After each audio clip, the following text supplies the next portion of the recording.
Hey there, welcome back to our channel. Heads up, today we're watching Jojo Rabbit, a funny and kinda sad movie from 2019. Be warned, there are surprises ahead, so buckle up and enjoy the ride. In the fictional city of Falkenheim, set against the backdrop of the crumbling Nazi Germany, lives Jojo, a 10-year-old boy with Adolf Hitler as his imaginary friend. Despite his strong nationalist beliefs and indoctrination into Nazi ideals, Jojo faces challenges like being unable to tie his shoes. Eager to contribute to the war effort, he joins the Jungvolk, the junior section of the Hitler Youth, along with his friend Yorkie. The weekend unfolds at a camp led by Captain Klenzendorf, his second-in-command Freddie Finkel, and Fräulein Rahm, overseeing the League of German Girls. The children, dressed in kid-sized uniforms and armed with special daggers, engage in various activities like grenade throwing, trench digging, and map reading. Meanwhile, the girls are taught skills like dressing wounds and bed making, with an emphasis on pregnancy. Jojo, excelling in certain areas,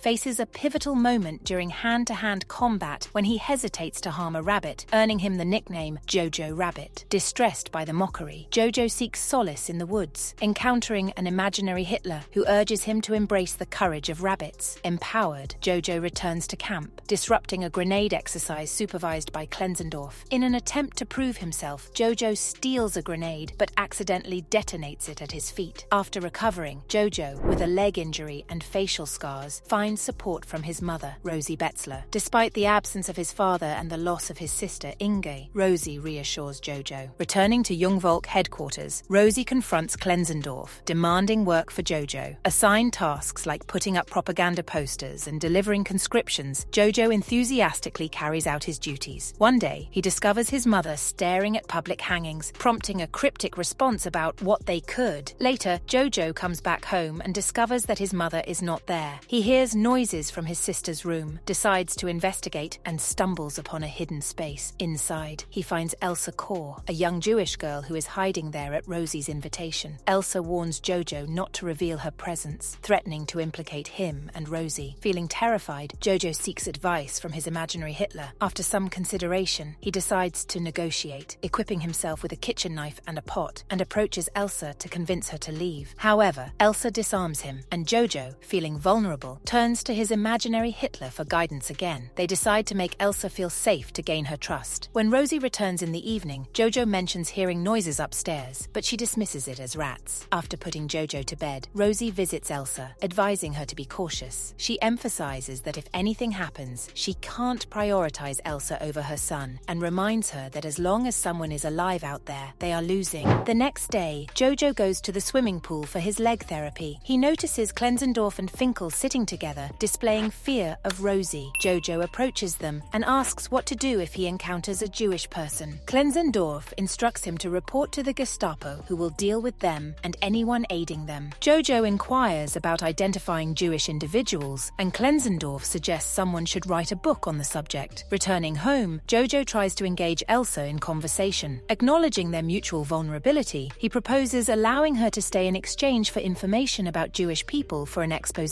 book. Elsa reluctantly agrees, describing Jews as regular people. Jojo remains unconvinced, and Elsa playfully spins a tale of them being money-loving demons allergic to food. Seeing through her plan to obtain food, Jojo asserts Aryan superiority, prompting Elsa to grab him, cover his mouth, and assert the strength of Jewish people before retreating to her hiding spot. Rosie returns in the evening, celebrating the Allies' success in Italy. Jojo argues with her about her anti-Nazi stance, but she ends the conversation, insisting he eats. Jojo suspects she's saving food for Elsa and decides to eat the leftovers. Rosie, impersonating Jojo's absent father, scolds him for disrespecting his mother. She then makes Jojo dance with her. The next day, Jojo gives Elsa paper and a pencil to draw. Elsa reveals little about her family but talks about her fiancé Nathan in the Resistance. Jojo tricks Elsa with a fake breakup letter from Nathan, causing her distress. Regretting his actions, Jojo writes a new letter and they bond over a game naming famous people from their sides, with Elsa mentioning Jesus. Jojo and Rosie decide to take a stroll along the riverbank. As they walk, Rosie fondly recalls the lively history of the area, emphasizing the importance of a carefree childhood over engaging in political discussions. However, Jojo disagrees and rides off on his bike, eventually crossing paths with returning soldiers. Elsa, an acquaintance, captivates Jojo with imaginative tales, and he gradually warms up to her. Rosie is pleased to see Elsa growing into womanhood. The following day, Jojo visits the Jungvolk headquarters and witnesses tension between Klenzendorf and Finkel. Despite Jojo's attempt to write an exposé on Jewish people, they dismiss the idea. Klenzendorf shares flamboyant uniform designs and assigns Jojo to collect scrap for the war effort. Disguised as a robot, Jojo sees his mother distributing anti-Nazi flyers and learns that his friend Yorkie has become a soldier. Yorkie's casual encounter with a Jewish person leaves Jojo deep in thought. Upon returning home, Jojo visits Elsa and gives her the colored pencils he found. He warns her about the legal implications of their friendship due to his Nazi affiliation. Elsa argues that Jojo is just a lonely kid seeking acceptance, not a true Nazi, and they agree to disagree. Jojo allows Elsa to bathe and borrow clothes. However, their dinner preparations are interrupted by a knock on the door from Gestapo officers led by Dietz, accompanied by Klenzendorf and Finkel. They claim to be delivering pamphlets, and suspicion arises about Jojo's mother and a missing knife. Elsa, dressed as Inga, fabricates a story with a false ID. The Gestapo scrutinizes Jojo's exposed book with dark depictions of Jewish people, but finds nothing incriminating and departs. Elsa discovers Klenzendorf's subtle support in the forged ID. Jojo suggests Elsa could pretend to be Inga to avoid suspicion about her identity, but she rejects him due to the impact of his book. Imaginary Hitler scolds Jojo for befriending Elsa. When Jojo discovers Rosie hanged in the public square, he returns home distraught with a knife, blaming Elsa for Rosie's death. Elsa stops him just in time, revealing that Rosie is part of the resistance and Jojo's father is involved. Elsa's parents were taken to a concentration camp, leaving them alone. Jojo scavenges for food, witnessing the city's deterioration. He and Elsa create a routine, bonding over fake letters from Nathan. Amid Allied offensives after Hitler's suicide, Jojo encounters Yorkie, armed due to the desperate need for soldiers. Jojo confides in Yorkie about Elsa being Jewish, but Yorkie dismisses the severity, highlighting worse enemies. Ram intervenes, giving Jojo a uniform to avoid friendly fire. A bomb went off in the area, and Jojo found himself disoriented as he observed everyone around him engaged in a chaotic struggle, including children, the elderly, and even Klenzendorf and Finkel, donning their flamboyant designs. Overwhelmed by fear, Jojo chose to hide in an abandoned building until the tumult subsided. Emerging after the situation calmed, he witnessed Americans replacing Nazi flags with their own, marking their victory. Soviet soldiers were apprehending every Nazi they encountered, including Dietz and the Gestapo members. Spotting Jojo in the jacket he was wearing, they took him into custody as well. Among the captured individuals, Jojo found Klenzendorf, who offered a mixed farewell by praising him as a good boy, advising him to care for his sister, and then spitting at him while hurling an anti-Semitic insult. As soldiers took Klenzendorf away, Jojo could only watch helplessly as he faced execution by a firing squad. On his way home, Jojo encountered Yorkie, who mentioned visiting his mother for comfort. When Yorkie pointed out that Jojo's girlfriend Elsa could now be free, Jojo's spirits sank at the thought of her departure. In a rush back home, he concocted a lie, telling Elsa that Germany had won the war to prevent her from leaving. However, going through his book and seeing drawings of his mother and a caged rabbit, Jojo decided to craft another letter from Nathan, reading it to Elsa and revealing a plan to sneak her out of the city. Elsa, in turn, disclosed the painful truth that Nathan had succumbed to tuberculosis the previous year, but found solace in the letters. Jojo confessed his romantic feelings for her, acknowledging her brotherly affection in return. Despite this, he remained determined to help her escape. Imaginary Hitler disapproved, attempting to sway Jojo, but he stood his ground and ejected the imaginary figure from the house. Encouraging Elsa to venture outside, they were met with a passing car adorned with the American flag. Displeased by Jojo's deception, Elsa slapped him. Unsure of their next steps, they decided to dance to commemorate their newfound freedom. Don't forget to like, subscribe, and hit the notification bell to stay tuned for more thought-provoking content. Until next time, keep watching amazing movies.